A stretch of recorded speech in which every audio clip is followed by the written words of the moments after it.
Hey guys, I'm Trevor. I'm Vincent. We are the Anthony and Todd Show. Today we're going to be taking a look at Masahiro Sakurai's latest project, Super Smash Bros. Ultimate. 88Rising's Head in the Clouds. That was a little far off. 88Rising is a hip-hop ladle. Oh, yeah. They're more than that. They're a spoon. Yes. 88Rising is a mass media company. Yeah. Not just a record label. Started up with basically the reaction to Rich Brian's, at that time, two bad words mixed together. Rich is a bad word. But Rich Brian's That Stick, and the reaction to that, there was also a designer video, but it started out as a media company that was more representing people, but then it became to releasing more music as time went on. The personnel of 88Rising currently, especially in this record, include Rich Brian, Joji, formerly known as Pink Eye, the Higher Brothers, NIKI, August 08, some other formal mentions. Rina Sawayama is a new signee. Dumbfounded is associated with them. So is Keith Ape is also associated with them. So they have a lock on some Western talent, but mostly Eastern talent or foreign talent. Oh, this was started by this guy, Sean Miyashiro. That's where I got Sakurai from. Yeah. And he basically saw the popularity of these rising hip hop stars in Asian countries, overseas, and he wanted to create a platform for them in the West, because otherwise that type of talent over there, it wasn't going to get as popular as it was over here. Not that he wanted to exploit them, but I think he wanted to give them a better platform. Yeah. And so 88Rising has become kind of this media platform for a lot of Asian artists, and that's kind of what it's gained popularity as. I actually give Rich Brian tons and tons of credit for signing on to 88Rising, because it doesn't feel like somewhere that his stature would. You know what I'm saying? I figured he would sign on with Top Dog or something. You know, not Top Dog. Well, not Top. I mean, a bigger label, like RCA or Sony. Yeah. I figured he would sign on with a bigger label, but he signed on with 88Rising, and I think that really started this spark. Anyway, Head in the Clouds is their first effort, really, as a label, and it's not the first project they've released. Just go back through some of the backlog. Higher Brothers released a mixtape last year. I mean, as a group. No, I just wanted to go into individuals of the group. But Higher Brothers released a mixtape last year that was published by 88Rising that I found to be very their performances on aren't good, but they just tend to get stuck in the trap bubble too much. They just pick some boring production to be over. They are very eccentric, very wild spun, very zany artists that when they have a chance to go over a beat that is matches their qualities, they kill it. They dominate it. It's a beautiful banger. Rich Brian or Joji released his debut EP in Tongues last November, and we thought he wasn't really passionate enough. We thought his vocals didn't really complement the lo-fi aesthetic, and it seemed really almost pandering in a sense to the current sound, or a current sad boy sound. Yeah. It didn't the production and the lyricism I found to be decent, but I felt like his performance just was not enough. Rich Brian released Men early this year. It was decent for what it is. It was originally intended to be an EP, but then as a full expanded project, I think he just delves in too much pop territory. Yeah. And he's still 18. He's gonna mature as an artist, and right now I think content wise he is still immature, and but lyrically, flow wise, I think he's brilliant. A lot of these artists are, in all honesty, and I guess that's something that I realized through this whole mixtape, or whatever you want to call it, this whole project, collaborative album. Yeah. All of these artists on here are really young and still kind of gaining their footing, and I can't help but feel like they were we've talked about Rich Brian on the show before, and how he was influenced by all sorts of different TV shows where he learned English, but also learned a lot of English through Tyler the Creator. You mentioned Macklemore. Yeah, Macklemore. A lot of Odd Future music videos and things on YouTube, and that's where he learned English and kind of learned to rap. I feel like it is like increasingly easy to be influenced by what's popular, especially when you're immigrating into the country. You know, a lot of these artists, I don't think can help but be influenced by this oversaturation of trap music, because that's just like what's new and in their face all the time. If I had to give like one huge piece of advice or like one huge feedback for this album, is that I think that every single one of these personalities on this album will improve once they find their correct influence. I think Rich Brian's like the closest, because he wasn't learning English from like Migos or anything. Yeah. He was learning from actual, like, he learned from like Gambino or Macklemore or Tyler, that I think have more competent raps and more competent flows and are actually like clever. I think even Macklemore I think is like clever. Yeah, I think Rich Brian's the one that's going to have the most depth going forward. Mm-hmm. I think Higher Brothers is the most closest to achieving like almost a perfect sound, because I think a lot of their problem isn't their flows, but a lot of them is how they present themselves over this production, and it's just sometimes they just don't have beats that they line up with. But I think each artist with this project has a problem or a potential solution that they are working on towards this project. I think with NIKI, who's highlighted a lot, she released, I forgot to mention, she released like a little album early, I think it was maybe a mixtape earlier this year, which I kind of skipped out on because the singles I heard were very bland. But continuing on this, it's very bland. It's very generic. She sounds like Halsey or Camille Cabello. Nothing like unique. Nothing I haven't heard before. And just because I mentioned those two acts, even those two acts are very generic in their own right. She's like almost replicating top 40 music.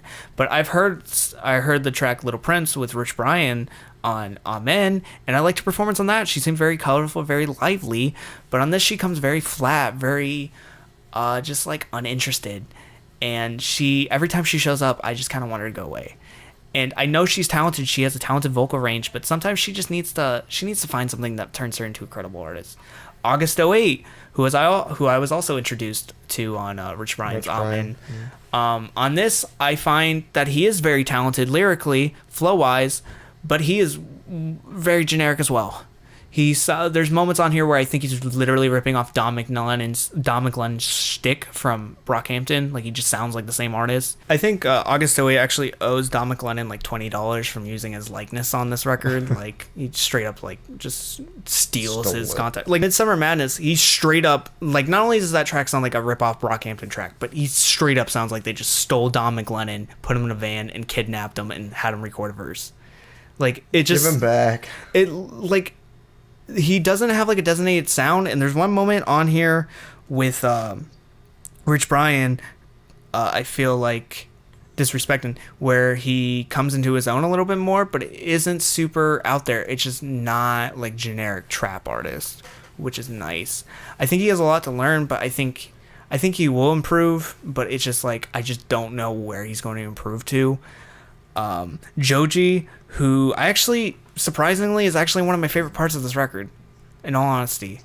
Like, I think every time he shows up, that's a change. Yeah, it's weird. Like, first listen, I think I kind of I discredited him on the first listen to this, but second listen, I was able to appreciate how much he's actually improved and how much he's actually better over different production that isn't this like lo-fi hip-hop, lo-fi trap sound. Like moments like the beginning track, I feel like he is able to outshine NIKI so much, and he fits over this very like lively, dreamy production. And he has improved. He's a little bit more passionate. He's not super passionate, but he's better than he actually was before. I think he's on a steady incline to become something better, which is nice. That we're seeing progression this soon, because I think that was the worst thing about this EP, and the fact that he's already moving forward past that is great. But like moments like Peach Jam with Black Boy 88, Black Boy JB. I don't know. I said Black Boy 88. That should be his name. They should sign him and change his name legally to Black Boy 88. And then make him Asian. Great idea. But I think his vocals are a little bit more goofy. Kind of taking some of that aesthetic from his Pink Eye days, but not as like offensive or like polarizing. his closing, his hook on Midsummer Madness, I find is very. It is very. That track is a ripoff of Brockhampton. I'm going to keep on saying that because it exactly is. It takes from that exact alt hip hop sound that is currently going wild. But I think he's able to do that role of the hook really well. And with the pitch vocals, I think he's able to showcase a really catchy hook that isn't super uncommon, but he's able to be something that is actually very listenable. And finally, the closer, Head in the Clouds. He's over a very...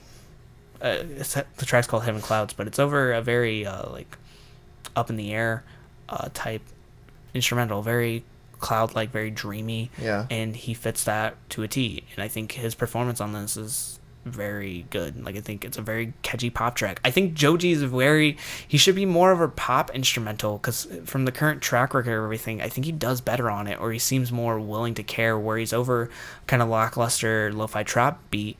I think he just kind of gets in this phase of just being like down in the dumps, whereas being over something a little bit more energetic, something more awake, he isn't able to like fall asleep on the track. Like an A$AP Rocky album. Yeah. The peaks on this are actually really high, but the valleys are very generically low. Like any track with NIKI or August 08 on it, the blending of the two, I find just puts me to sleep. Any track with NIKI on it, I think kind of just ruins it, because she isn't able to find her own niche or something that is like something I haven't heard before 1,000 times. Yeah.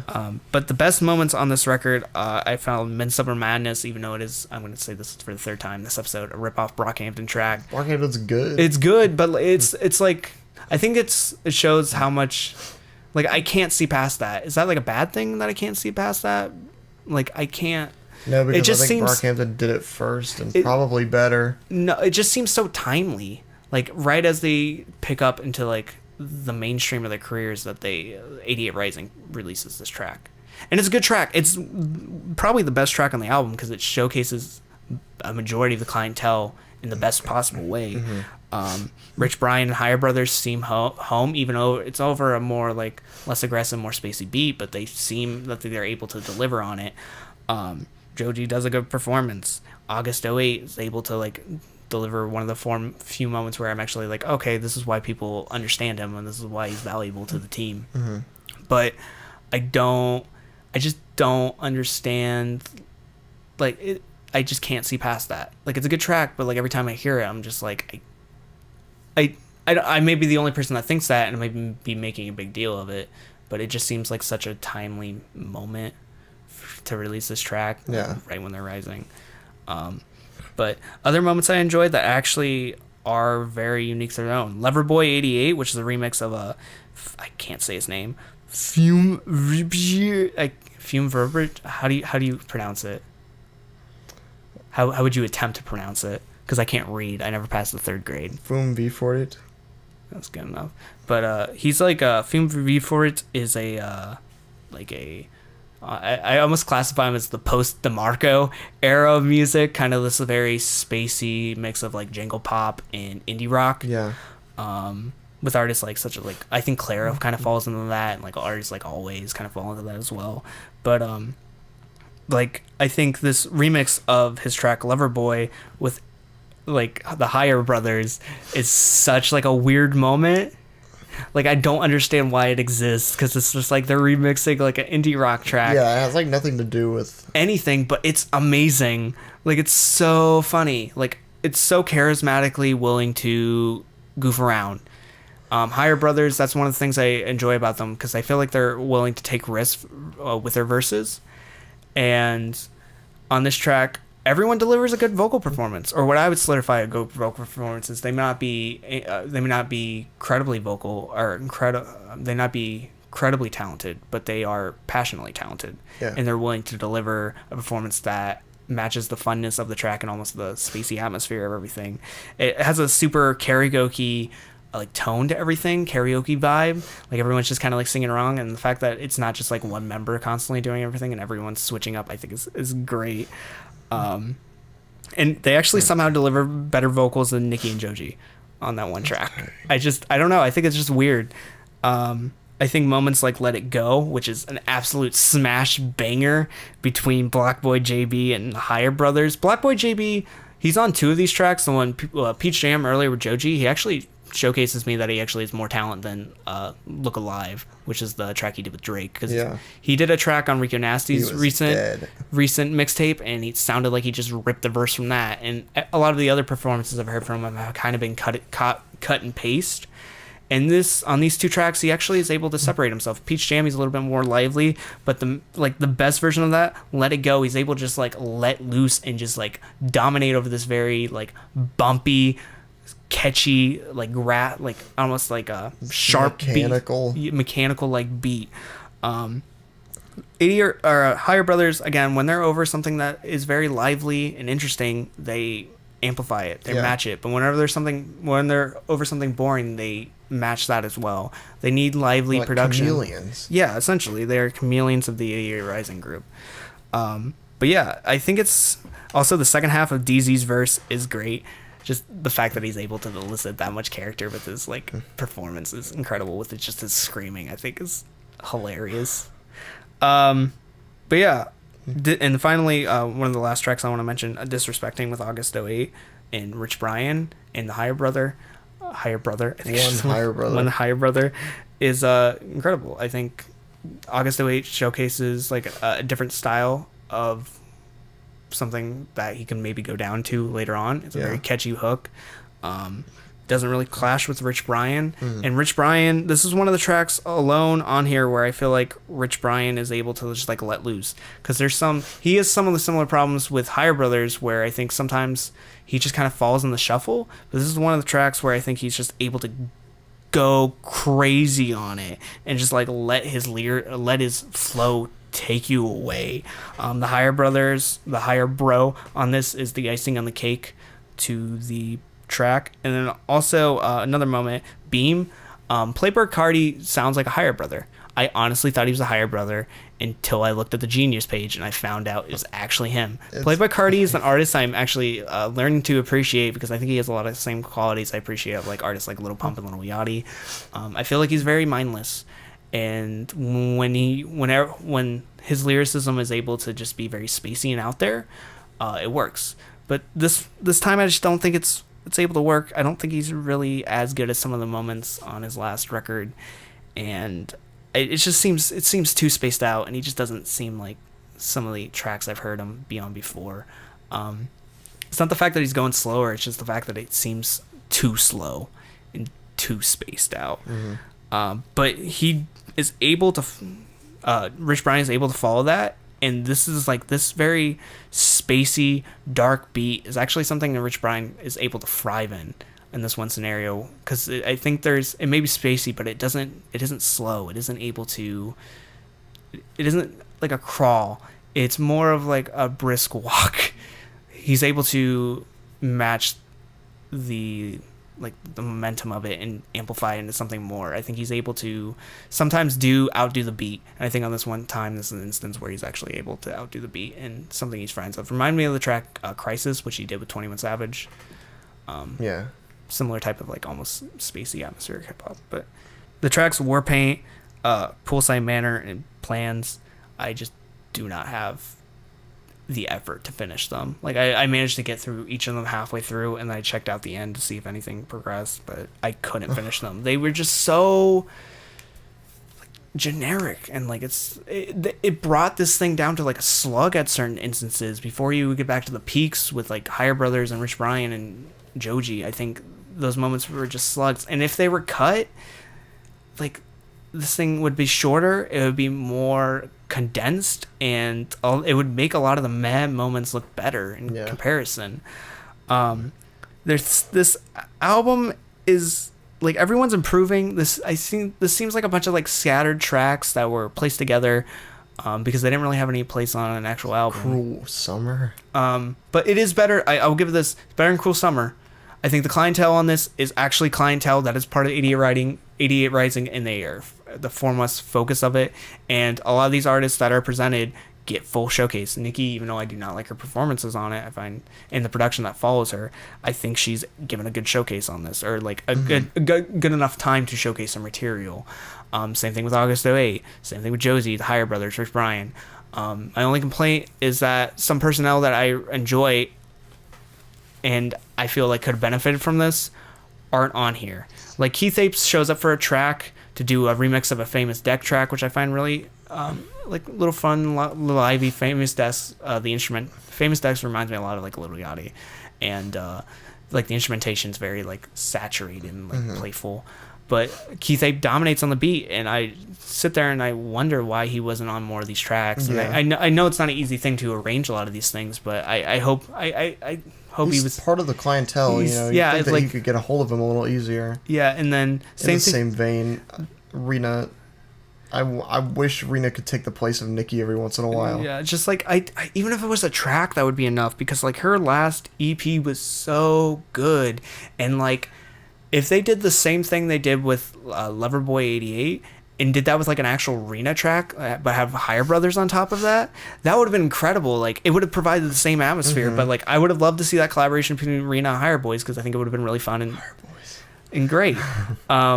But like even if it was like a solo track of hers alone, even if she was like collaborating with Joji or anything, I would have loved to seen her be part of the clientele on this record, because I think she's a very talented artist. As kind of her and her producer Clarence Clarity have kind of brought like this 90s style pop back into the forefront, which I think is cool. Very much so. And also Dumbfounded, I just isn't on here, and I think he would have been an additional feature that would have been nice. I don't think he really needed a full spot, but it would have been cool to see him, because I think he's an interesting force, and I don't know. Sometimes it's just nice to see him, because I think he is talented, but I think he just needs to be showcased a lot more. Overall, I don't think this album was super cohesive. Yeah. But like I don't think it's ever going to be 88Rising's best project. It's not. And so I can't help but be excited for the label still. I was ridiculously like excited going into this project. I'm still ridiculously excited to see what they're going to do next, because I think that just about all of the clientele on here, while they might not be my favorite now, they're all improving immensely. They improved immensely from their last like solo projects onto this collaborative album. I can't wait to see what they each do in the future, and then to come back together and collab and continue to use like this network to just build themselves up and improve. That's just very exciting for me. I await the day when everybody's found their correct influences and can all work together like a real team, because there are some like glimmers of that throughout this project that make me super excited for anything that they might do in the future. For some of the most notable hip-hop collaborative albums, the two I can think of, Cool Summer, which is good music, and Odd Future's Odd Future Tape 2. I would also say probably the Black Panther soundtrack tape. I completely forgot about that. That is really good, actually. It's a really good mixing of everything. But I think at least with like an act or label or like a group, I think this is one of the better ones. The peaks are really high, and like it made like even the moments where it's not as good, it's still like a level lyricism, which I enjoy. And I think I see improvements in people, and I'm seeing a different wide variety of sounds, but I think they get too caught up in like either trap or top 40 music. But I think just because I do not like NIKI's performance on here, I think she will improve in the future, most definitely, because I think she just needs to be over. She either needs better production, or she just needs to find something that makes her like something to be offered, I guess. Find her worth. Same thing with August 08. Joji's improving. Rich Brian just needs time. Higher Brothers just need better production. These are just kind of like knickknacks. Like there's some bad moments on here, but they're not gonna like. That's not gonna be always the quality that artists work. I feel like a lot of the fixes are gonna be made. Some of them are hard, like NIKI and August 08. They have to find like something that makes them, which is hard. They have to find themselves. But like Rich Brian, maturing takes a while, but like I know he's gonna do it. It'll pay off. Like I know he's just a kid. Like he's not gonna. There's no way he's not gonna do it. Like I believe in him immensely. Higher Brothers, just have more lavish, goofy production. I think that's what you benefit from more. Joji's already proving, and he has an album supposedly come out at the end of the summer or something. Which I'm interesting. Which could be good, could be bad. I just want to know how much time it was like made in, I guess, because if it was made in the sessions for this, a couple of minutes. But I think it's on the range of something like the Odd Future Tape. The Odd Future Tape Volume 2 wasn't good. like there were some moments with like Mike G and like other artists that I think were kind of like not just like tanked it, but there's always this constant sense of camaraderie between the group. It's like that. Oh shoot, what's it called? Go on. It's like the. Yeah, I can't think of the word. What? Camaraderie? Kind of, yeah. It's like the friendship. Yeah, kind of. The connection between everybody. It's like Wu-Tang all recording in the same studio. Yeah. We talked about this. Everybody's eating chips.